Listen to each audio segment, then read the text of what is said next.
আনওয়ার আলীর ভার্ডিক্ট নিয়ে high court পৌঁছলো east Bengal এবং দিল্লি এফসি। কি হবে এই পিটিশন ফাইল করে, এর রিপ্লাই মোহনবাগান কিভাবে দিয়েছে এবং আগামী দিনে আনওয়ারের জন্য কি অপেক্ষা করে বসে আছে, আজকের এই ভিডিওতে আমরা এটা আলোচনা করব। তো ভিডিওটা ভালো লাগলে লাইক এবং শেয়ার করতে কিন্তু একদম ভুলবে না।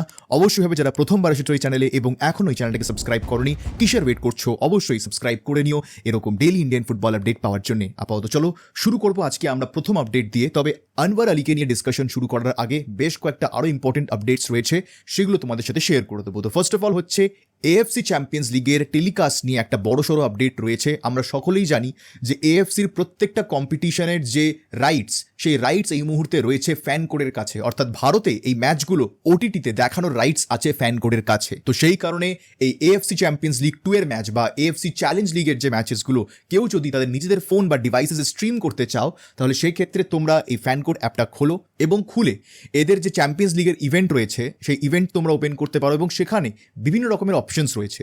তোমরা যদি ইন্ডিভিজুয়াল কোনো ম্যাচ দেখতে চাও তাহলে সেই ইন্ডিভিজুয়াল ম্যাচের পাস রয়েছে, অথবা তোমরা যদি পুরো চ্যাম্পিয়ন্স লিগটাকে দেখতে চাও তাহলে পুরো চ্যাম্পিয়ন্স লিগের একটা পাস রয়েছে। তো যদি আমরা কথা বলি ম্যাচেসের, তাহলে ইন্ডিভিজুয়াল ম্যাচের প্রাইস হচ্ছে 25 টাকা করে। আর যদি তোমরা পার ম্যাচ হিসেবে টাকা দিতে না চাও, because I think per match দেওয়াটা লস সমর্থকদের জন্য, কারণ গ্রুপ স্টেজে 6টা ম্যাচ হবে, তো 6টা ম্যাচে 25 টাকা করে, বুঝতেই পারছো কত দাম বেশি। এবার যদি পরবর্তী রাউন্ডে মোহনবাগান কোনোভাবে যায় তাহলে আরও দাম বাড়বে।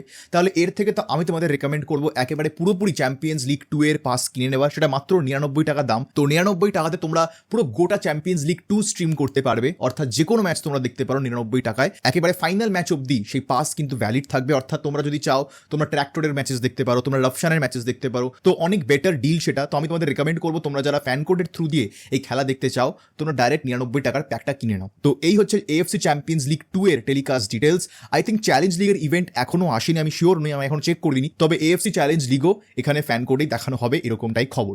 তো এই হচ্ছে এএফসি কম্পিটিশনসের টেলিকাস্ট ডিটেলস। যদি আমরা চলে আসি এবার আজকের পরবর্তী আপডেটে, এবং সেটা হচ্ছে ব্রাইট এনোবাখারেকে নিয়ে।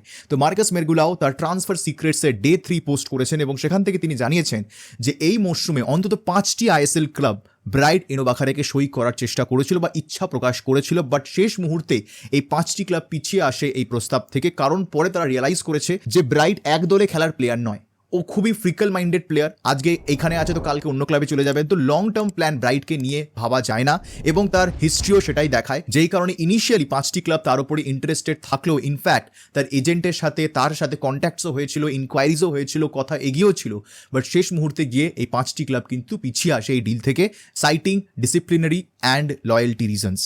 খুবই ইন্টারেস্টিং ডিটেলস এটা। এবং ব্রাইট আমরা সকলেই জানি যে কত ভালো প্লেয়ার তিনি ছিলেন এবং একসময় আইএসএলে এসে বেশিক্ষণ খেলেননি, খুবই কম সময় তিনি এখানে ছিলেন, বাট যেই সময়টা তিনি খেলে গেছেন ইস্ট বেঙ্গলের হয়ে, সেখানে কিন্তু ভালো রকম নজর কেড়েছিলেন। এবার তোমরা ফর্চুনেটলি বলো কি আনফর্চুনেটলি বলো, ব্রাইট শেষ পর্যন্ত গিয়ে ইস্ট বেঙ্গলে আর থাকেননি, তিনি তারপরে কভেন্ট্রি সিটিতে সাইন করেছিলেন, বাট সেখানেও তিনি বেশি দিন টিকতে পারেননি এবং তারপর তো তিনি ঘুরে বেড়াচ্ছেন এখন এই মুহূর্তে। লাস্ট বোধহয় তিনি এই মুহূর্তে কাতারের কোনো সেকেন্ড ডিভিশন ক্লাবে খেলছেন। তো ব্রাইট নিয়ে ডেফিনেটলি আমার মনে হয় ইস্ট বেঙ্গল সমর্থকরা এখনো ভাবেন যে তিনি যদি আরেকটা মরশুম থেকে যেতেন তাহলে হয়তো ভালো কিছু হতে পারতো। আবার এরকমও অনেক সমর্থকরা রয়েছেন যারা হয়তো বলবেন যে ব্রাইটকে ফিরিয়ে আনা হোক, তবে সেগুলো তো আর আমাদের হাতে নেই। ব্রাইটের এই মুহূর্তে বয়স 26, অর্থাৎ তার কাছে এখন প্রচুর সময় রয়েছে আরো কোনো একদিন আইএসএল এ ফেরার। তো আমাদের সেই দিকেই নজর থাকবে যে আগামী কয়েক বছরের মধ্যে আমরা ব্রাইটকে আইএসএল এ আবার দেখতে পাই কিনা। তবে অনেক সমর্থকরাই মুখিয়ে রয়েছেন ব্রাইটকে আরো একবার দেখার জন্য, তার যে স্কিলস, তার যে ফিনিশিং, তার যে অ্যাজিলিটি, সেটা আরো একবার মাঠে দেখার জন্য। তবে এই মুহূর্তে দাঁড়িয়ে সেটা যে ডিফিকাল্ট সেটা বোঝাই যাচ্ছে যে এতগুলো আইএসএল ক্লাবের ইন্টারেস্ট থাকা সত্ত্বেও একটাও ক্লাব যে সেই ডিলটাকে নিয়ে এগোয়নি, that speaks a lot about the confidence that they have in the player. একেবারেই নেই বললে চলে। তো যাই হোক, এই হচ্ছে মোটামুটি ব্রাইটকে নিয়ে আপডেট। অবশ্যই কমেন্ট সেকশনে তোমরা জানি যে তোমরা কিরকম ভাবে দেখছো এই খবরটাকে। বাট যদি এবার চলে আসি আজকের মেইন টপিকে, সেটা হচ্ছে আনওয়ার আলী। তো আনওয়ার আলীর যে ভার্ডিক্ট এসছে এটা আমরা সকলেই জানি, তবে ভার্ডিক্ট কোন গ্রাউন্ডসে দেওয়া হয়েছে, কি রিজনসে, সে ডিটেল রিপোর্ট কিন্তু এখনো আসেনি পিএসসির থেকে। সেটা আসতে এখনো শোনা যাচ্ছে 10 দিন মতন সময় আছে এবং তারপরেই সেই রিপোর্ট প্রত্যেকটা রেসপন্সিবল পার্টিস পাবেন, সে দিল্লি এফসি হোক কি মোহনবাগান হোক কি ইস্ট বেঙ্গল হোক, সবাই এই রিপোর্টের কপি পাবেন এবং তারপরে তারা বুঝতে পারবেন এক্স্যাক্টলি কোন বেসিসে এই প্রত্যেকটা ভার্ডিক্ট দেওয়া হয়েছে। তবে এই মুহূর্তে দাঁড়িয়ে যেই ভার্ডিক্ট পিএসসির তরফ থেকে এসছে সেটা কিন্তু ইজ ইন ফোর্স, অর্থাৎ এই মুহূর্তে দাঁড়িয়ে আনওয়ার আলী নির্বাসিত 4 মাসের জন্য। ইস্ট বেঙ্গলের হাতে 2টো ট্রান্সফার ব্যান রয়েছে এবং দিল্লি এফসির কাছেও 2টো ট্রান্সফার ব্যান রয়েছে। তবে এই ডিসিশনটাকে চ্যালেঞ্জ করতে বা অ্যাপিল করতে ইস্ট বেঙ্গল বেশি দিন কিন্তু অপেক্ষা করলো না। নর্মালি প্রসিজারটা হচ্ছে যে পিএসসির যে ভার্ডিক্ট, সেই ভার্ডিক্টের অ্যাপিল কিন্তু তারা এখানকার যে লোকাল অ্যাপিলস কমিটি রয়েছে তাদেরকে করতে হয়। অ্যাপিলস কমিটি তারপর তাদের নিজস্ব ডিসিশন দেয়, অর্থাৎ যদি স্টে অর্ডার দিতে হয় সেটা দিতে পারেন, কম্পেনসেশন অ্যামাউন্ট যদি দিতে হয় সেটা দিতে পারেন। বাট নর্মালি দেখা গেছে যে পিএসসি যে ডিসিশনটা দেয় সেই ডিসিশন থেকে খুব একটা হেরফের অ্যাপিলস কমিটি করে না, যদি না খুব ভুল কিছু ডিসিশন পিএসসি দিয়ে থাকে। এবার ইস্টবেঙ্গল, দিল্লি এফসি এবং আনওয়ার আলীর পক্ষ থেকে যেই বক্তব্যটা রাখা হচ্ছে, তারা মনে করছেন যেই জাজমেন্টটা দেওয়া হয়েছে সেই জাজমেন্টটা ভুল, it is an illegal judgement. যার ফলে তারা কিন্তু অ্যাপিলস কমিটির বসার জন্য আর তারা অপেক্ষা করেনি, তারা ডিরেক্টলি হাইকোর্টে গিয়ে রিট পিটিশন ফাইল করেছে এবং তারা হাইকোর্টকে রিকোয়েস্ট করেছে যে যতক্ষণ না অ্যাপিলস কমিটি বসছে ততক্ষণ যেন আনওয়ার আলীর ওপর যে এই ব্যান পড়েছে বা আমাদের ওপর এই যে ব্যানটা পড়েছে সেটার ওপর একটা স্টে অর্ডার দেওয়া হোক, এবং যদি এই স্টে অর্ডার তারা হাইকোর্ট থেকে নিয়ে আসতে পারে তাহলে আনওয়ার আলী খেলবেন যতক্ষণ না অ্যাপিলস কমিটি বসছে। এবার অ্যাপিলস কমিটি কিন্তু খুব কম বসে, এটা তোমাদেরকে বলে দিই, এটা আশিস নেগি ফ্রম খেলনাও বলেছেন যে পিএসসি যতটা ফ্রিকোয়েন্টলি এবং রেগুলার বেসিসে বসে অ্যাপিলস কমিটি অত ফ্রিকোয়েন্ট বেসিসে বসে না। অর্থাৎ আনওয়ার আলী কিন্তু বেশ কিছুটা সময় পাবেন খেলার জন্য এই অ্যাপিলস কমিটির বসার আগে। এবার এই চেষ্টাই ইস্টবেঙ্গল করছে যাতে আনওয়ারকে কিছুভাবে খেলানো যায় এবং যতক্ষণ না ফাইনাল অ্যাপিলস কমিটি থেকে ডিসিশন আসছে ততক্ষণ যেন আনওয়ার আলী খেলতে পারেন, সেই চেষ্টাই ইস্টবেঙ্গল বা দিল্লি এফসি এই মুহূর্তে দাঁড়িয়ে করছে। তবে এখানে কিছু প্রবলেমস আছে এবং সেই প্রবলেমটা হচ্ছে, দেখো আজকে দিল্লি এফসি এই রিকোয়েস্ট অ্যাপ্রুভ করবে কিনা এটা কিন্তু সময় বলবে। আজকে ইনফ্যাক্ট বোধহয় হিয়ারিং রয়েছে, high court either will reject this petition, তারা বলবেন যে এটা আমাদের দেখার জিনিস নয়, অথবা তারা এই রিট পিটিশন অ্যাকসেপ্ট করবেন এবং হিয়ারিং হবে এবং সেই হিয়ারিংয়ের বেসিসে একটা অর্ডার আসতে পারে হাইকোর্টের থেকে। তবে এই যে থার্ড পার্টি ইন্টারভেনশন, এটা মোহনবাগান একটা বড় প্রবলেম হিসেবে দেখছে। প্রবলেম ইন দ্য সেন্স যে তারা মনে করছেন যে ইস্টবেঙ্গল এবং দিল্লি এফসি একটা ইলিগাল রুট নিয়েছেন এই স্টে অর্ডার আনার জন্য, বিকজ অ্যাকর্ডিং টু মোহনবাগান এবং অ্যাকর্ডিং টু দেম যে এআইএফএফ বা এএফসির যে রুলস রয়েছে সেই রুলসের গাইডলাইন্স বলে দেয় যে এরকম কিছু ডিসিশনের যদি অ্যাপিল করতে হয় সেই অ্যাপিল তোমাদেরকে অ্যাপিলস কমিটির কাছে করতে হবে। অ্যাপিলস কমিটির ডিসিশনে তোমরা যদি সন্তুষ্ট না হও তাহলে তোমরা ক্যাসের কাছে যাবে।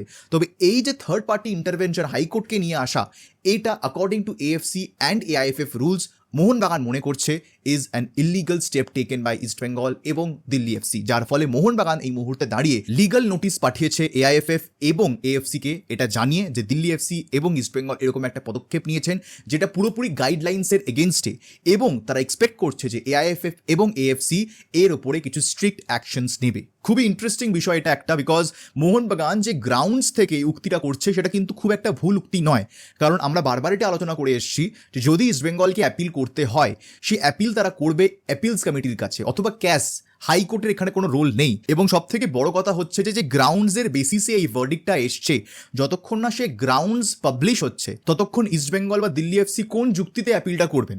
এবং এটাই বেসিক্যালি দিল্লি এফসি বা ইস্টবেঙ্গলের পয়েন্ট যে আমরা এখনো জানি না যে এই ভার্ডিক্টটা কোন গ্রাউন্ডসের বেসিসে করা হয়েছে। ইস্টবেঙ্গল, দিল্লি এফসি তাদের স্ট্যান্ড পয়েন্ট এটাই যে এই ভার্ডিক্টটা ভুল ভার্ডিক্ট, এটা ঠিক ভার্ডিক্ট নয়, যার ফলে যতক্ষণ না গ্রাউন্ডস আসছে, যতক্ষণ না অ্যাপিলস কমিটি বসছে, কারণ গ্রাউন্ডস এলে তারপরে অ্যাপিলস কমিটি বসবে, কারণ তারপরে ইস্টবেঙ্গল অ্যাপিল করবে। তো এই যে টাইম ফ্রেমটা, এই টাইম ফ্রেমের মধ্যে কেন আনওয়ারকে খেলতে বাধা দেওয়া হচ্ছে এটাই প্রশ্ন ইস্টবেঙ্গলের। তো এখানে যে ইস্টবেঙ্গল খুব অবাস্তব কিছু চাহিদা করছে সেরকমটা নয়, ঠিকই তো যে ভার্ডিক্ট তো এসছে ঠিক আছে, বাট ভার্ডিক্ট কোন গ্রাউন্ডসের বেসিসে এসছে সেটাই এখনো কেউ জানে না। তাহলে ভার্ডিক্টটা যে ঠিক ভার্ডিক্ট এসছে সেটা তো কেউ বলতে পারবে না, লিগালি কেউ প্রুভ করতে পারবে না। পিএসসি ভার্ডিক্ট দিয়েছে ঠিকই, বাট একটা গ্রে এরিয়া থেকে যাচ্ছে এই পুরো বিষয়টার উপরে। তো গ্রাউন্ডস এলে একেবারে 100% কনফার্ম হওয়া যাবে যে হ্যাঁ ভার্ডিক্টটা একেবারে ঠিক এসছে। তো এই গ্রে এরিয়ার ওপরেই কিন্তু ইস্টবেঙ্গলের কোয়েশ্চেন যে তাহলে এই টাইম পিরিয়ডটা আনওয়ারকে খেলতে দেওয়া হোক। এই কারণেই কিন্তু এই মুহূর্তে এই পিটিশন ফাইল করা হয়েছে, বিকজ তারা জানে যে এই পিটিশন তারা আর অন্য কোথাও ফাইল করতে পারবে না, বিকজ অ্যাপিলস কমিটি বসবে না যতক্ষণ না গ্রাউন্ডস আসছে, আর গ্রাউন্ডস না আসা পর্যন্ত এই ভার্ডিক্ট তো থাকবে। তাহলে একটা আউটসাইড ইনভলভমেন্ট লাগবে এই ভার্ডিক্টের উপরে স্টে অর্ডার দেওয়ার জন্য, এবং সেই কারণে ইস্টবেঙ্গল কিন্তু হাইকোর্ট অব্দি গেছে। এবার প্রশ্ন হচ্ছে হাইকোর্ট আদেও এটা শুনবে কিনা। হাইকোর্ট বলতেই পারে যে ভাই এটা আমাদের জায়গা নয়, এটা পিএসসির ডিসিশন দেওয়া হয়েছে, তোমাদের কাছে লেখা রয়েছে গাইডলাইন্স অনুযায়ী যে তোমাদের কিছু যদি অ্যাপিল থাকে তোমরা এখানে করবে বা ক্যাশে যাবে, তো এটা আমাদের দেখার জায়গা নয়। ইস্টবেঙ্গল পিটিশন ফাইল করতেই পারে, তাদের কাছে সে অধিকার রয়েছে, আমাদের কনস্টিটিউশন সে অধিকার দেয়। এবার হাইকোর্ট সেই পিটিশন অ্যাকসেপ্ট করবে কি করবে না সেটা তো হাইকোর্টের ডিসিশন। হাইকোর্ট যদি বলে তারা অ্যাকসেপ্ট করবে না তাহলে ইস্টবেঙ্গল কিছু করতে পারবে না, আর হাইকোর্ট যদি বলে যে হ্যাঁ ভাই দেখি তোদের হিয়ারিংটা কি, তখন গিয়ে হাইকোর্টের যদি মনে হয় তাহলে তারা কিন্তু একটা স্টে অর্ডার দিলেও দিতে পারে এই ভার্ডিক্টের ওপরে। তবে তখন কিন্তু মোহনবাগানও চুপ করে থাকবে না, because Mohun Bagan is playing by the rules. Already তারা নোটিশ পাঠিয়েছে এআইএফএফ এবং এএফসিকে, ডেফিনেটলি যদি এখান থেকে কোনো স্টে অর্ডার আসে তখন মোহনবাগান কিরকমভাবে রিয়াক্ট অ্যাক্ট করে সেই দিকেই কিন্তু এখন এই মুহূর্তে সকলেরই নজর থাকবে। তো আজকেই সম্ভবত হিয়ারিং রয়েছে, তো আমরা আজকেই জেনে যাব যে এই যে স্টে অর্ডার সেটা আসছে কি আসছে না, বা হাইকোর্ট ইস্ট বেঙ্গলের পিটিশন অ্যাকসেপ্ট করেছে কি করেনি, সেটা আমরা আজকেই সম্ভবত জেনে যাব। তো আমাদের সেই অপেক্ষায় থাকতে হবে। বাট মোটামুটি এই হচ্ছে আনওয়ার আলীকে নিয়ে খবর। তো অবশ্যই হবে তোমরা কমেন্ট সেকশনে জানি যে তোমাদের কি মনে হয়, যে কোন দিকে যাবে এই ডিসিশনটা, তোমাদের কি মনে হয় স্টে অর্ডার কি আসবে নাকি আসবে না, সেটা কমেন্ট সেকশনে জানাতে কিন্তু একদম ভুলবে না। আপাতত আজকের এই ভিডিও আমি এখানে শেষ করছি। দেখা হবে তোমাদের সাথে পরের ভিডিওতে, আর এই ভিডিও দেখার জন্য তোমাদের সবাইকে জানাবো ধন্যবাদ।